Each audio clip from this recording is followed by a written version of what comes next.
Shalom. आज की सुबह के लिए प्रभु का धन्यवाद हो कि प्रभु ने मौका दिया उसकी स्तुति आराधना करने का।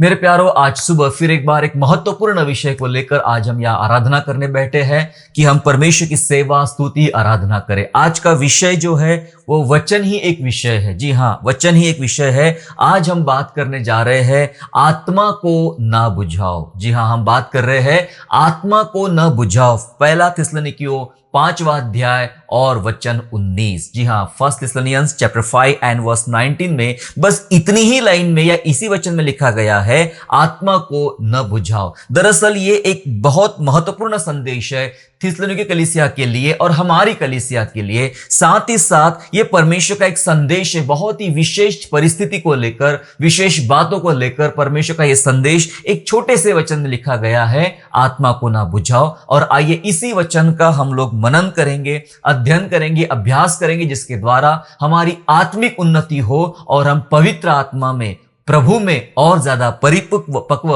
हम बनने वाले बने। परमेश्वर आप सभी को आशीष दे। जी हाँ, हम सीख रहे हैं आत्मा को ना बुझाओ, आत्मा को ना बुझाओ। इसका मतलब पवित्र आत्मा एक आग के समान है। बुझाया किसको जाता है? बुझाया आग को जाता है। कहीं आग लगी, हम कहते कहीं आग लग गई, जाकर उसे बुझाइए।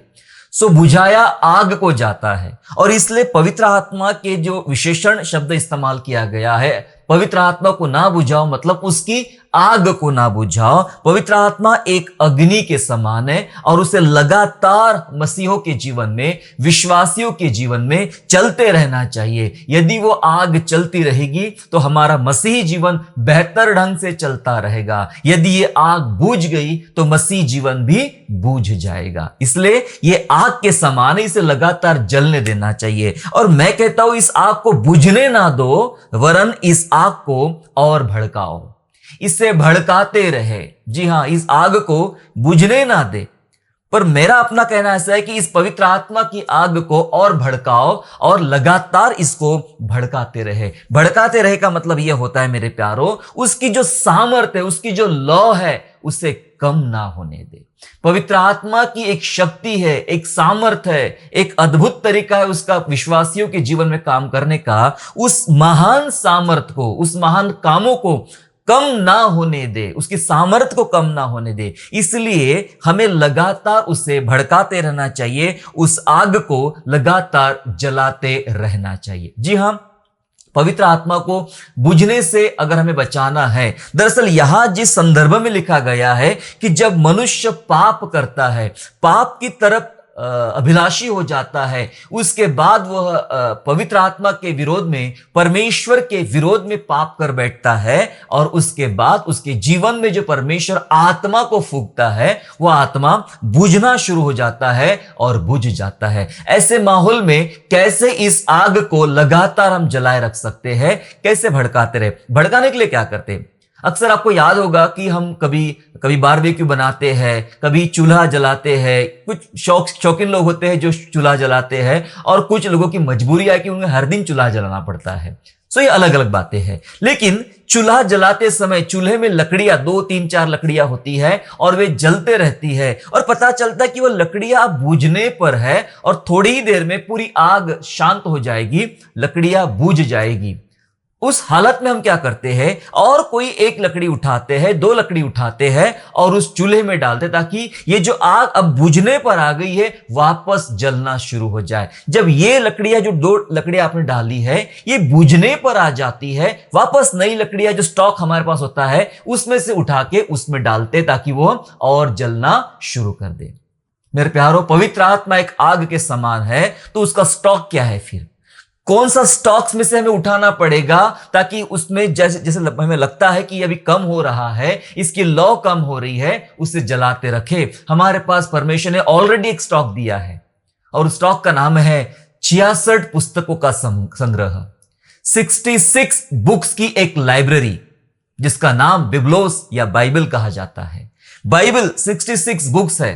परमेश्वर का वचन उसके अंदर लिखा गया है। जैसा आपको लगता है कि आग थोड़ी कम हो रही है, आओ इस स्टॉक में से एक लकड़ी उठाए, अर्थात एक वचन को उठाए, अपने आप को गर्म करे, परिपक्व करे और इस वचन से अपने आप को जलाए। आप लगातार जलना शुरू हो जाएंगे। वापस इसकी लौ कम हो रही है, वापस एक वचन उठाए और फिर उसको उठाकर अपने जीवन में लागू करे। इसीलिए हम लगातार रविवार को आराधना में आते हैं, अपने घरों में आराधना करते हैं, पवित्र आत्मा के लिए प्रार्थना करते हैं और उसके द्वारा हम हर दिन पवित्र आत्मा से भरे जाते हैं। पवित्र आत्मा से भरे जाना कि एक दिन का काम नहीं है, किसी 10 साल में एक बार का काम नहीं, विशेष कोई त्योहार का काम नहीं है। पवित्र आत्मा से भरे जाना प्रतिदिन का काम है। हमें प्रतिदिन पवित्र आत्मा से भरना है और इसका ध्यान रखना है कि कहीं ये आग बुझ ना जाए। इसलिए हमने आज पढ़ा, पवित्र आत्मा को ना बुझाओ। कुछ बातें मैं आपके सम्मुख रखना चाहता हूं जिसके द्वारा परमेश्वर के वचन को हम ज्यादा गहराई से समझने का प्रयास करेंगे। दरअसल जो पवित्र आत्मा से भरा होता है उसी का छुटकारा होगा, यह बाइबल हमें बता रही है। जो पवित्र आत्मा से भरा होता है उसी का छुटकारा होगा। उसके संदर्भ में बाइबल में बहुत ही सुंदर वचन परमेश्वर के वचन में लिखा गया है। मेरे साथ निकाल लेंगे इफिसियंस चैप्टर 4 एंड वर्स 30। इफिसियों 4 अध्याय और उसका 30 वचन इस प्रकार से कहता है, और परमेश्वर के पवित्र आत्मा को शोकित मत करो, जिससे तुम पर छुटकारे के दिन के लिए छाप दी गई है। वचन कहता है पवित्र आत्मा को शोकित मत करो। पवित्र आत्मा एक ऐसा व्यक्ति है जो हमारे गुणों से, हमारे स्वभाव से, हमारे कामों से शोकित भी होता है। हम जानते प्रभु यीशु मसीह यरूशलेम के पास आता है और यरूशलेम की दशा को देखता है और उसे तरस आता है, वो शोकित हो जाता है। यरूशलेम की दशा देखकर शोकित हो जाता है। यीशु नासरी शोकित होता है, हमारा पवित्र आत्मा भी शोकित होता है, क्योंकि वह एक व्यक्ति है। वो शोकित हो सकता है मनुष्य के अधर्म से, उसके बुराइयों से, उसके पापों से। या लिखा है तुम ऐसा कुछ मत करो जिसके द्वारा पवित्र आत्मा तुम्हारे जीवन में शोकित हो जाए, दुख मनाए। लेकिन आखिरी लाइन जो लिखा है इस वचन की, जिसके शोकित मत करो जिससे तुम पर छुटकारे के दिन के लिए छाप दी गई है। यह पवित्र आत्मा कैसे मिला है हमें, क्यों दिया गया है हमें? यह तुम्हारे छुटकारे का दिन। पता है एक छुटकारे का दिन कौन सा आने वाला है? छुटकारे का दिन जब हमारा न्याय होगा, जब हमारा न्याय होगा, जब परमेश्वर सबके सन्मुख खड़े रह के हमारा न्याय करेगा और हमें विश्वासियों कहेगा, धन्य है विश्वासी, तुम परमेश्वर के राज्य के अधिकारी हो जाओ। लेकिन परमेश्वर के राज्य के अधिकारी होने से पहले कुछ चीजें देखी जाएगी, वो जरूरी है। वो एंटर करने से पहले, हालांकि बहुत सारी बातें जिस पर हम कभी दोबारा बात करेंगे, लेकिन आज विषय वाइज हम बात करना चाहते हैं कि जो विशेष बात देखी जाएंगी स्वर्ग में एंटर होने के लिए, और वो रहेंगी पवित्र आत्मा की छाप। छाप का मतलब होता है कोई एक प्रकार का सिक्का, कोई स्टैंप, सिक्का लगाते हैं या स्टैंप लगाते हैं, वो जरूरी है। आपने पासपोर्ट ले लिया और आपने एक दूसरे देश की यात्रा करना शुरू कर दिया। जब आप एयरपोर्ट पे उतरते हो तब आपके पास में आपका पासपोर्ट चेक किया जाएगा और उस पासपोर्ट के ऊपर में उस देश का स्टैंप देखा जाएगा, अर्थात वीजा देखा जाएगा। क्या आपको वीजा मिला है? क्या आपको स्टैंप लगा दिया गया है? सरकार ने आपको परमिशन दिया अंदर आने की? जिस किसी के पासपोर्ट पर उस देश का वीजा स्टैंप ना हो, उस व्यक्ति को वहीं से वापस उसके घर भेज दिया जाएगा। अगर के देश में एंटर होना है तो आपके पास एक प्रॉपर वीजा होना जरूरी है। ठीक वैसे ही स्वर्ग राज्य में हमें प्रवेश करना है तो हमारे पास एक वीजा होना जरूरी है। वीजा हमारा कौन सा है? जी हां, पवित्र आत्मा की छाप, वो स्टैम्प। परमेश्वर की आत्मा विश्वासियों के जीवन में जब वे नया जन्म प्राप्त करते हैं, जब वे पवित्र आत्मा से भरते हैं, तो परमेश्वर उनको चुनता है, एक अपना नाम देता है, एक अपना छाप उसके जीवन पे लगाता है। वो देखा जाएगा। लिखा है वचन में, छुटकारे के दिन के लिए तुम पर ये छाप लगाई गई है। वो छाप देखेगा, वो स्टैम्प देख देख के तुम्हारे जीवन में पवित्र आत्मा के काम, साथ में पवित्र आत्मा के फल भी। जी हां, पवित्र आत्मा के फल भी देखे जाएंगे और उसके बाद स्वर्ग राज्य में एंटर आपको मिलेगा, आपको प्रवेश मिलेगा मेरे प्यारों। इसलिए मैंने कहा जो पवित्र आत्मा से भरा होगा उसी का छुटकारा होगा। इस वचन के आधार पे आत्मा से भरे होना जरूरी, इसलिए उसे बूझने मत दो, उसे ठंडा मत होने दो, उसे लगातार जलाए रखो, क्योंकि यह पवित्र आत्मा आपके जीवन में एक छुटकारा लाएगा। जब छुटकारे का दिन आएगा तो इसका लाभ आपको मिलेगा। मैं कुछ और बातें आपको बताना चाहता हूं पवित्र आत्मा के बारे में, जिससे हमें यह पता चलेगा कि मेरे भीतर, मेरे जीवन में जो परमेश्वर ने आत्मा उंडेला है, कहीं वो बूझ तो नहीं रहा है। यह आत्मा मेरे लिए कितना महत्वपूर्ण है, ये पवित्र आत्मा मेरे लिए कितना महत्वपूर्ण है, इस बात को हम जानने का प्रयास करेंगे। साथ ही साथ मैं जो बात आपको बताना चाहता हूं वो ये है कि पवित्र आत्मा ही है जो आपको और मुझे ऊंचा उठा सकता है। पवित्र आत्मा विश्वासियों को, मनुष्य को ऊंचा उठाता है। इस संसार में परमेश्वर ने यूं ही नहीं रखा, हमें बड़े मकसद के साथ रखा है, बहुत उद्देश्य के साथ रखा है, और विशेष रूप से उसके चुने हुए लोग जिनको वो चुनता है और आत्मा से भरता है और कहता है मैं इस संसार में विशेष मकसद से तुझे चुना है, तुझे ऊंचा करके रखना चाहता हूं, और उसके बाद देख तू मेरी महिमा करेगा। वचन कहता है तेरे जीवन के कामों को देखकर लोग परमेश्वर की महिमा करेंगे। हालेलुया। फिर सब निकालेंगे, उत्पत्ति की पुस्तक निकाल लेंगे, अध्याय 41वां अध्याय निकाल लेंगे, उत्पत्ति 41वां अध्याय और वचन 38 पढ़ेंगे हम लोग। Genesis chapter 41 and verse 38। 38 वचन इस प्रकार से कहता है, दरअसल ये यूसुफ के बारे में है। लिखा है, सो फिरौन ने अपने कर्मचारियों से कहा, क्या हमको ऐसा पुरुष जैसा यह है जिसमें परमेश्वर का आत्मा रहता है मिल सकता है? जी हां, फिरौन, मिस्र के राजा फिरौन ने अपनी प्रजा के सामने एक बात रखी, क्योंकि इसके पहले यूसुफ ने फिरौन के दर्शन का अर्थ बता दिया, बहुत सारे महत्वपूर्ण काम बता दिए जो इस देश में होना चाहिए थे, और इसके ये सारे काम को देखकर फिरौन अपने लोगों से बात करता है, ये तो बहुत बुद्धिमान है, ये तो बहुत होशियार है, बहुत अच्छा व्यक्ति है।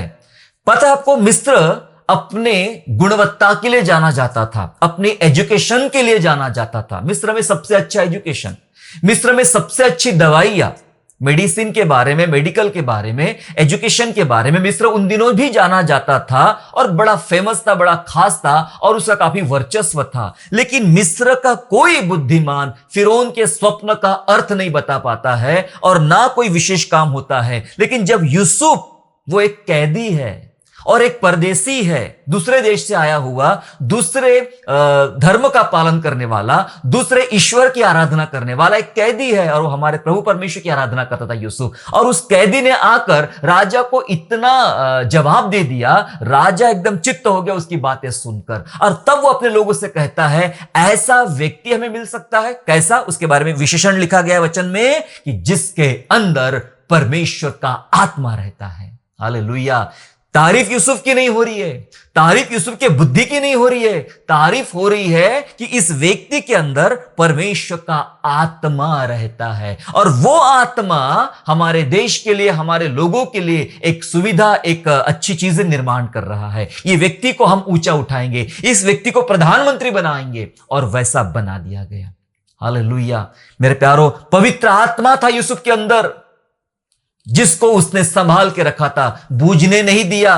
परिस्थितियां उसके जीवन में खराब आई, उसके सगे भाइयों ने उसे बेच डाला, उसने पवित्र आत्मा को जाने नहीं दिया, बूझने नहीं दिया, और परिस्थिति खराब हुई पोतीफर के घर में उसकी पत्नी के द्वारा, लेकिन बूझने नहीं दिया उसने पवित्र आत्मा, अपने आप को पाप में नहीं गिरने दिया। जेल में गया, जेल में पवित्र आत्मा को बूझने नहीं दिया, लगातार जलाए रखा, और देखिए आज वो पवित्र आत्मा फिरौन के सामने अद्भुत काम करने को तैयार हो गया। हालेलुया। मैं परमेश्वर को धन्यवाद देता हूं। प्रभु का आत्मा आपको सिखाना चाहता है मेरे प्यारो कि केवल पवित्र आत्मा होगा जो मनुष्य को ऊंचा उठाएगा। दानियल के जीवन से भी एक बात बाइबल हमें बताती है। जी हां, दानियल के जीवन में ऐसा हुआ था। दानियल के विषय में पढ़ेंगे 6वां अध्याय, दानियल का 3रा वचन, दानियल चैप्टर 6 एंड वर्स 3। 3रा वचन ऐसा बोलता है, जब यह देखा गया कि दानियल में उत्तम आत्मा रहती है, तब उसको उन अध्यक्षों और अधिपतियों से अधिक प्रतिष्ठा मिली, वरन राजा यह भी सोचता था कि उसको सारे राज्य के ऊपर ठहराए। जी हां, लिखा है दानियल के बारे में कि उसके अंदर एक उत्तम आत्मा रहती थी। कौन गवाही दे रहा? एक गैर विश्वासी व्यक्ति, एक गैर विश्वासी राजा। यूसुफ के बारे में गवाही देने वाला गैर विश्वासी एक फिरौन था, एक राजा था। दानियल के बारे में गवाही देने वाला एक गैर विश्वासी राजा है। कहता है इस व्यक्ति के अंदर उत्तम आत्मा रहता है, इसको हम सबसे ऊंचा उठाए। और हम देखते कि इसको भी, दानियल को भी प्रधानमंत्री बना दिया गया। कौन था इसके अंदर रहने वाला? पवित्र आत्मा। ऊंचा उठाया, पवित्र आत्मा ने ऊंचा उठाया। मेरे प्यारो, यदि पवित्र आत्मा आपके अंदर है और हालात और परिस्थितियां और मुश्किल बातों से आपको गुजरना पड़ा और उसमें आपने पवित्र आत्मा को बूझने नहीं दिया, संभाल के रखा, मैं आपको यह दावे से कह सकता हूं, पवित्र आत्मा आपको उठाएगा।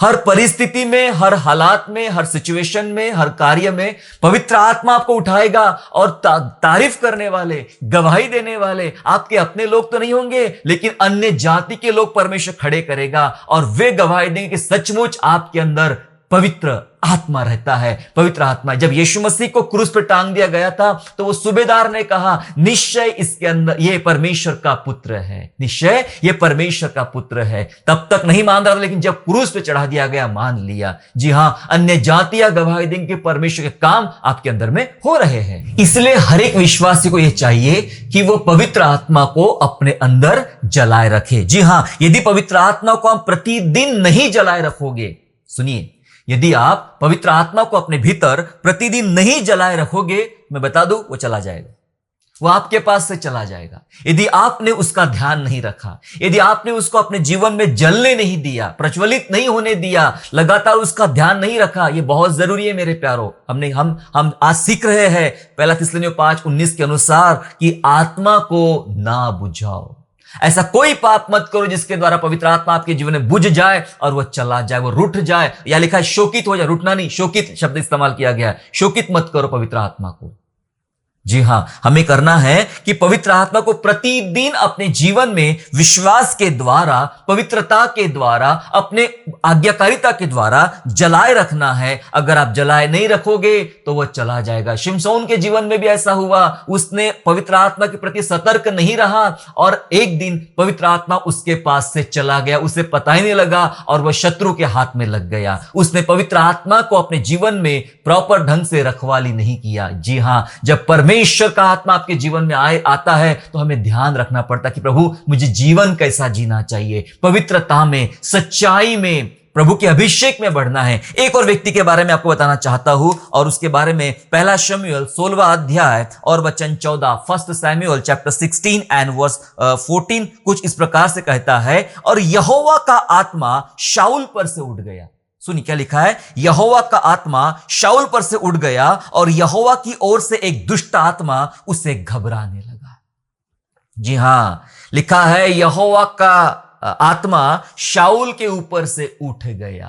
राजा शाऊल कभी भविष्यवाणी करता था, वो परमेश्वर के द्वारा चुना गया था, परमेश्वर का अभिषेक उसके ऊपर में था, इस कारण उसे राजा होने के लिए चुन लिया गया था। लेकिन राजा शाऊल ने किया पाप, राजा शाऊल ने किया पाप, वो गलत बातों में चलने लगा, वो अधर्म में बढ़ने लगा, उसने वो सब किया जो परमेश्वर को पसंद नहीं था। इस कारण बाइबल कहती है कि परमेश्वर यहोवा का पवित्र आत्मा शाऊल के ऊपर से चला गया। याद रखिए विश्वासियों, पवित्र आत्मा आता है तो पवित्र आत्मा जाता भी है। यदि आपने उसको संभाला नहीं, यदि आपने अपने आप को पवित्र रखा नहीं, बाइबल कहती है तुम्हारा शरीर पवित्र आत्मा का मंदिर है। यस, पवित्र आत्मा का मंदिर है। जब तक पवित्र रहेगा ये मंदिर, तब तक पवित्र आत्मा रहेगा। और जब ये मंदिर अशुद्ध हो गया तो पवित्र आत्मा कभी भी अशुद्ध स्थान में नहीं रहेगा, वह चला जाएगा। यही शाऊल के साथ हुआ, पवित्र आत्मा शाऊल के ऊपर से उठ गया। और सुनिए, जब पवित्र आत्मा चला जाता है तो उस खाली स्थान में और कोई आता है। या लिखा है एक दुष्ट आत्मा उससे घबराने लगा। मत्ती के इंजिल में ऐसा लिखा गया है कि जब मनुष्य का जीवन झाड़ा बुहार एंड साफ सुथरा देखती है दुष्ट आत्माएं, तो अपने साथ और सातों को लेकर आती है और उसकी दशा और ज्यादा खराब कर देती है। कुछ जाता है तो कुछ तो आएगा। यदि पवित्र आत्मा निकल गया तो दुष्ट आत्मा तो आएगा। यही शाऊल के साथ में हुआ, क्योंकि उसने प्रतिदिन अपने आप को जलाए नहीं रखा, इसलिए पवित्र आत्मा चला गया। मुझे नहीं पता कितनों के जीवन में ऐसा हो रहा है।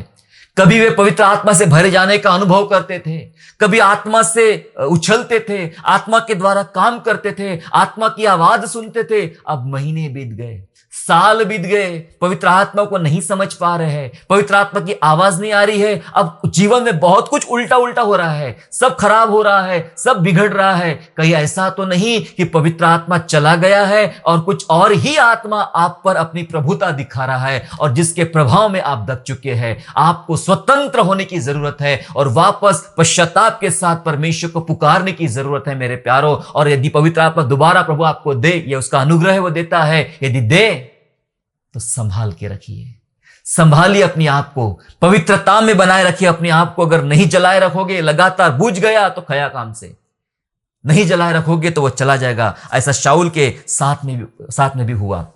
अंतिम दिनों में हम लोग चल रहे मेरे प्यारों, और अंतिम दिनों में हमें जिन बातों के ज्यादा अभिलाषी होना चाहिए, हम उन बातों के अभिलाषी नहीं है। जी हां, कलीसिया बरसों से एक ही बात में आगे बढ़ना चाहती है, कुछ नहीं। हमें रह रहे के चंगाइयों की याद आती है, हमें रह रहे के उन्नतियों की याद आती है, हमें रह रहे के आशीष की याद आती है।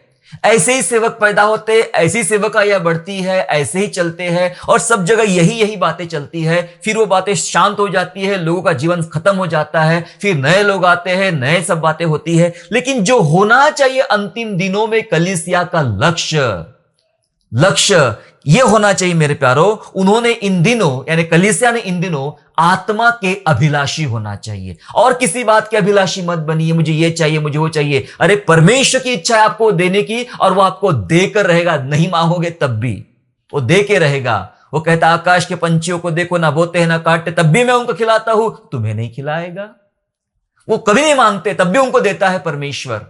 हमें नहीं देगा तो हमें उन्हीं बातों में शैतान हमारा ध्यान भटका देता है कि इन्हीं बातों में लगा रहे और महत्वपूर्ण बातों को भूल जा।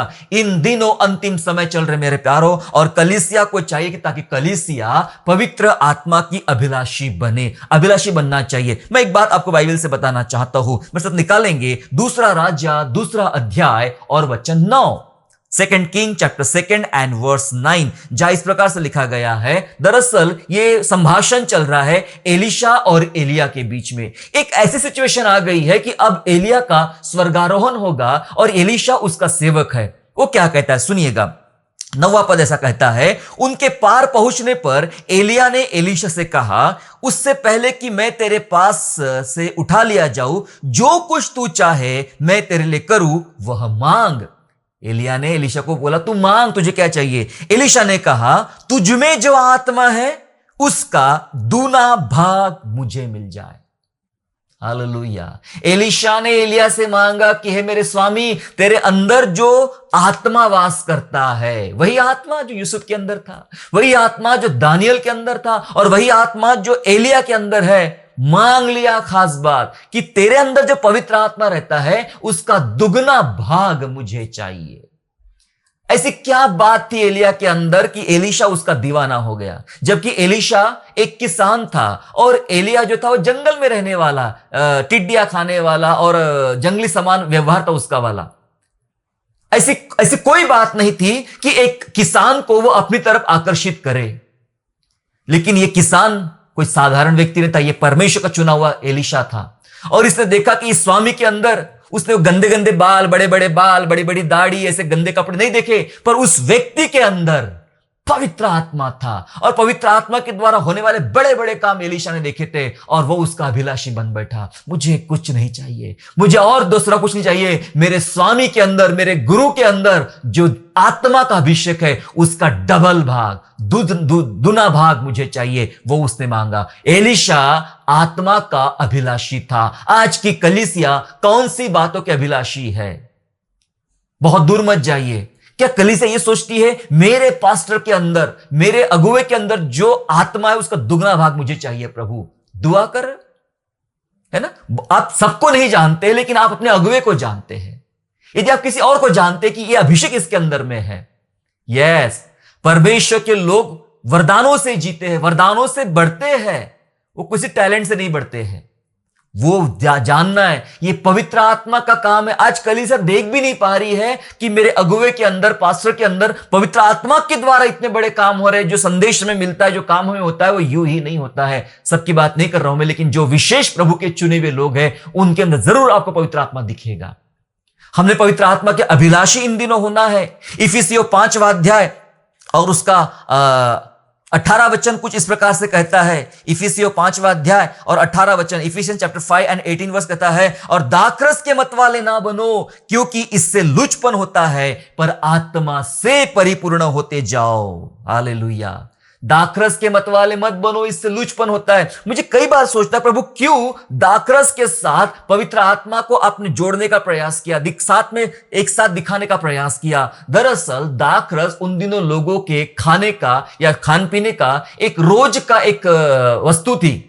रोज दाखरस का इस्तेमाल होता था और वे खाना खाने के बाद दाखरस पीना और फिर नशे में आना, यही सब चलता था उनका।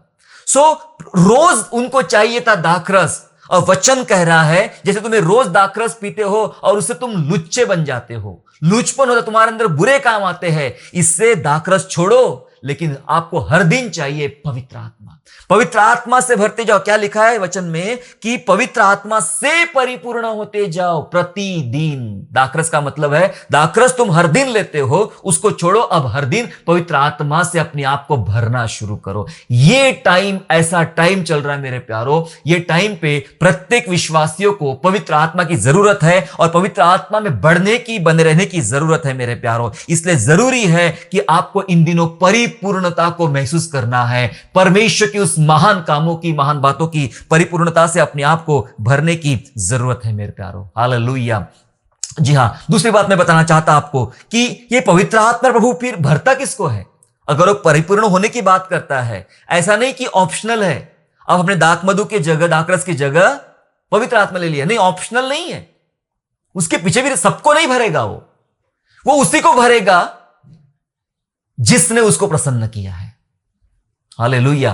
पवित्र आत्मा उसी व्यक्ति को भरेगा जिसने उस व्यक्ति ने परमेश्वर को प्रसन्न किया। चलिए एक वचन के साथ पढ़ेंगे। हम पढ़ेंगे आइजाया चैप्टर 42, यशाया 42वां अध्याय पढ़ेंगे हम लोग, और वचन पहला।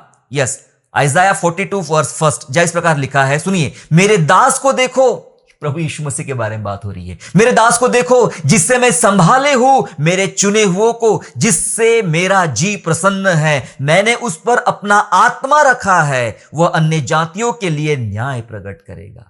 क्या लिखा है वचन में कि जिससे मेरा जी प्रसन्न है, जिससे मेरा जी प्रसन्न है। परमेश्वर पिता का जी किससे प्रसन्न था? उसने कहा यह मेरा प्रिय पुत्र है जिससे मैं अत्यंत प्रसन्न हूं। हां जी, मेरा प्रिय पुत्र जिससे मैं अत्यंत प्रसन्न हूं। पिता परमेश्वर ने अपने पुत्र के बारे में गवाही दी, और यहां पर भी लिखा गया है ये मेरा दास है, मेरा पुत्र जिससे मैं अत्यंत प्रसन्न हूं। और प्रसन्न था इसलिए लिखा है मैं उस पर अपना आत्मा रखूंगा, या मैंने उस पर अपना आत्मा रखा है। इसका सीधा मतलब मेरे प्यारो, जो परमेश्वर पिता को प्रसन्न करेगा, परमेश्वर पिता उसी व्यक्ति को आत्मा से भरेगा, हर कोई नहीं। ये गलत फहमी मत रहना कि हम एक चर्च में 100 लोग आते, 100 के 100 आत्मा से भर जाएंगे, ऐसा नहीं होगा।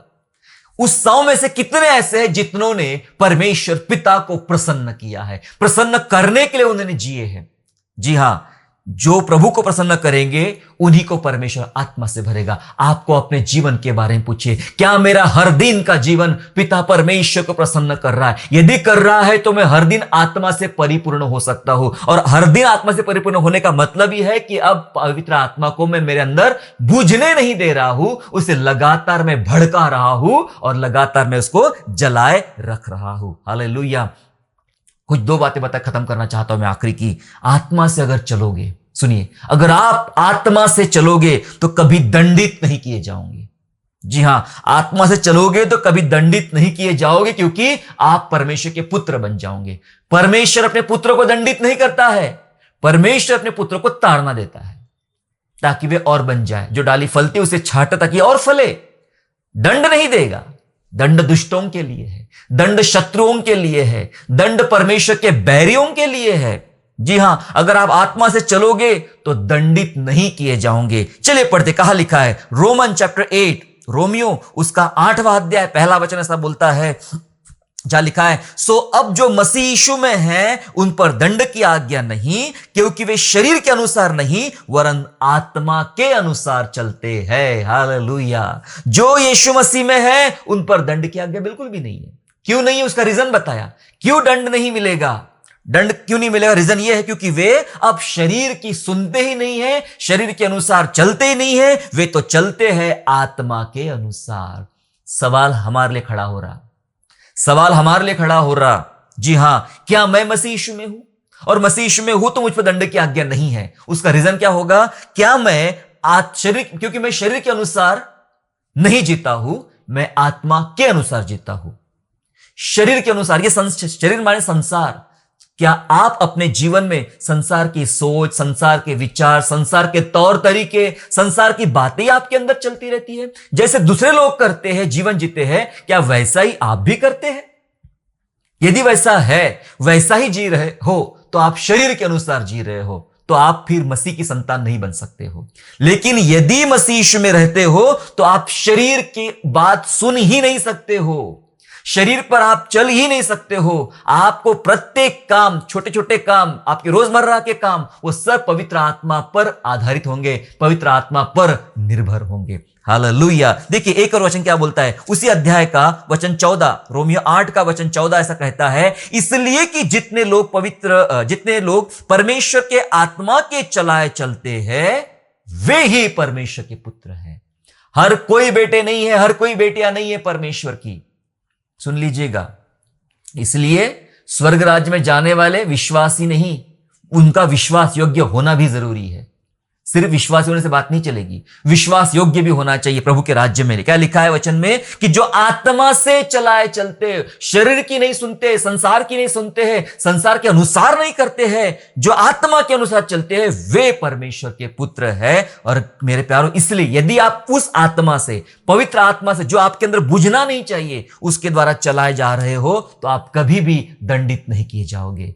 ऐसा है पवित्र आत्मा, ऐसा उसकी सामर्थ्य है मेरे प्यारों हमारे जीवन में। तो आओ उसे संभाले, उसे बुझने ना दे, लगातार ध्यान रखे उसका, क्या मेरे भीतर पवित्र आत्मा रोज प्रज्वलित हो रहा है, क्या रोज बढ़ रहा है, क्या मैं रोज अपना 66 बुक्स में से एक स्टॉक निकाल के मैं उसमें रख रहा हूं, क्या अपने आप को प्रेरित कर रहा हूं क्या? आप सुनिए, जांचिए मेरे प्यारों, कहीं आपके अंदर ठंडापन तो नहीं छाया है, ठंडापन तो नहीं छाया है, बूझ तो नहीं गया है पवित्र आत्मा, कंगाली की वजह से, बीमारी की वजह से, निराशाओं की वजह से, किसी और बात की वजह से बूझ तो नहीं गया है। आओ दोबारा जलाए। अंतिम दिनों में अगर कुछ चलेगा तो अंतिम दिनों की कलीसिया सिर्फ और सिर्फ पवित्र आत्मा से चलेगी। अंतिम दिनों की कलीसिया सिर्फ पवित्र आत्मा से चलने वाली है मेरे प्यारों। इसलिए याद रखिए, योएल उसका 2 अध्याय और वचन 28 ऐसा कहता है, जोएल चैप्टर 2 एंड वर्स 28, ये भविष्यवाणी बाइबल की बड़ी, वो इस प्रकार से कहती है, उन बातों के बाद मैं सब प्राणियों पर अपना आत्मा उंडेलूंगा। पहले सबकी बात किया, सब प्राणियों पर अपना आत्मा उंडेलूंगा, तुम्हारे बेटे बेटियां भविष्यवाणी करेगी, और तुम्हारे पुराने स्वप्न देखेंगे, और तुम्हारे जवान दर्शन देखेंगे। हालेलुया। यस, प्रभु के वचन में लिखा है, अंत के दिनों में मैं अपना आत्मा सभी प्राणियों पर उंडेलूंगा। और 3 प्रकार के उम्र के लोगों की बात हो रही है, बच्चों के बारे में बात हुई। बेटे बेटियां क्या करेगी? भविष्यवाणियां करेगी। परमेश्वर बच्चों को नहीं छोड़ेगा, बच्चों के ऊपर भी पवित्र आत्मा रखेगा और उनके द्वारा अपनी महिमा करेगा। तुम्हारे बेटे बेटे भविष्यवाणियां करेंगी। बूढ़े लोग, पुराने लोग क्या करेंगे? पुराने स्वप्न देखेंगे, स्वप्नों के द्वारा स्वप्नों का भेद प्रभु प्रकट करेगा, उनको इस्तेमाल करेगा। फिर बच्चे कौन? जवानों के बारे में लिखा है, और तुम्हारे जवान दर्शन देखेंगे। बच्चे भी करेंगे प्रभु का काम, बूढ़े भी करेंगे प्रभु का काम, जवान भी करेंगे प्रभु का काम, क्योंकि अंत के दिनों में कलीसिया के काम केवल पवित्र आत्मा से ही चलने वाले हैं। इसलिए पवित्र आत्मा से भरने के लिए और पवित्र आत्मा को प्रतिदिन जलाए रखने के लिए कलीसिया ने तत्पर होना चाहिए। पता है, जब नए नियम की कलीसिया आरंभ हुई थी तो प्रभु ने एक बात कही थी, जब कलीसिया शुरू होने वाली थी। प्रेरितों के काम 1 अध्याय 8वें पद में, book of Acts chapter 1 verse 8 ऐसा कहता है, जब पवित्र आत्मा तुम पर उतरेगा। ये वो टाइम था मेरे प्यारो जब कलीसिया शुरुआत होने वाली थी नए नियम की। जब पवित्र आत्मा तुम पर उतरेगा तब तुम सामर्थ पाओगे और यरूशलेम, यहूदिया, सामरिया और पृथ्वी की छोर तक मेरे गवाह ठहरोगे। कब? जब पवित्र आत्मा तुम पर उतरेगा। उसके बाद वे रुके रहे कुछ दिन तक पवित्र आत्मा को उतरने के लिए, और जब पवित्र आत्मा उतरा वहां से चर्च शुरू हो गया, वहां से कलीसिया शुरू हो गई। कलीसिया की शुरुआत ही पवित्र आत्मा से हुई है।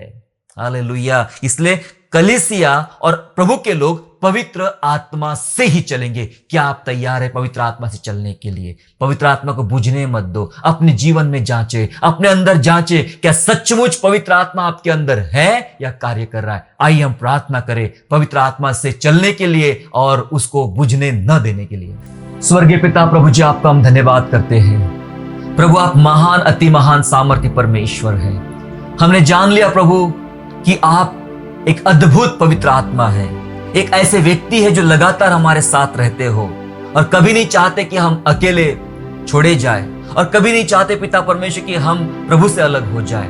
प्रभु हमने देखा पवित्र आत्मा के बहुत ही बड़े अद्भुत काम है, और आज हमने आपके वचन में सीखा पिता, पहला थिस्सलुनीकियों 5वां अध्याय 19 पद में प्रभु कि आत्मा को ना बुझाओ।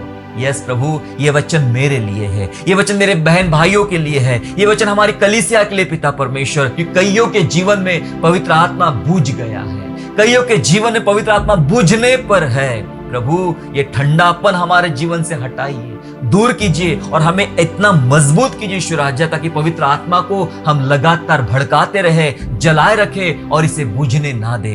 पवित्र आत्मा आइए प्रभु हमारी सहायता कीजिए, पवित्र आत्मा पर चलने के लिए, पवित्र आत्मा की सुनने के लिए और उसके अनुसार अपने जीवन को चलाने के लिए परमेश्वर हमारी सहायता कर। मैं दुआ करता प्रभु, आज जितने मेरे भाई और बहनें तकलीफों से गुजर रहे हैं, ये आत्मिक तकलीफें पिता परमेश्वर, जिसके द्वारा अपने जीवन में बुझापन, ठंडापन और शांतपन महसूस कर रहे पिता, कोई उथल पुथल नहीं है, कोई हलचल नहीं हो रही पिता परमेश्वर, क्योंकि प्रभु के लोग जहां होते हैं वहां हलचल जरूर होती। पवित्र आत्मा प्रभु हर एक के जीवन में हलचल उंडेलिए, हर एक को तंदुरुस्त कीजिए, हर एक को मजबूत कीजिए, आत्मा का प्यासा बनाइए, आत्मा का अभिलाषी बनाइए। अंतिम दिनों में किसी और बात के अभिलाषी नहीं, लेकिन हमें आत्मा के अभिलाषी बनाइए। पवित्र आत्मा हमें आत्मा से भरिए, अपनी महिमा कराइए। मेरे तमाम प्रिय भाई और बहनों को मैं प्रार्थना करता हूं, इसी घड़ी यीशु मसीह के नाम से पवित्र आत्मा से भरे जाए, पवित्र आत्मा से भरे जाने का अनुभव प्राप्त करें, पवित्र आत्मा की उपस्थिति को अपने जीवन में, अपने घर में देखना शुरू करें, और अब से पवित्र आत्मा उनके भीतर में लगातार जलता रहे,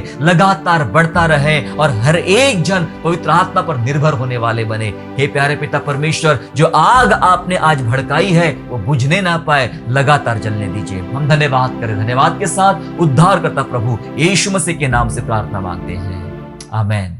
आशा करता हूँ आज के संदेश के द्वारा आपने आशीष प्राप्त किया है। यदि सचमुच आपने आशीष प्राप्त किया है तो इस संदेश को दूसरों के साथ शेयर कीजिए, और हमारे दूसरे भी संदेशों को सुनने के लिए हमारे चैनल को सब्सक्राइब करें और नोटिफिकेशन के लिए बेल आइकन को दबाइए। और हाँ, यीशु पर विश्वास करना ना छोड़े, वो आपको आशीषमय स्थानों की ओर आगे ले जाएगा। God bless you all.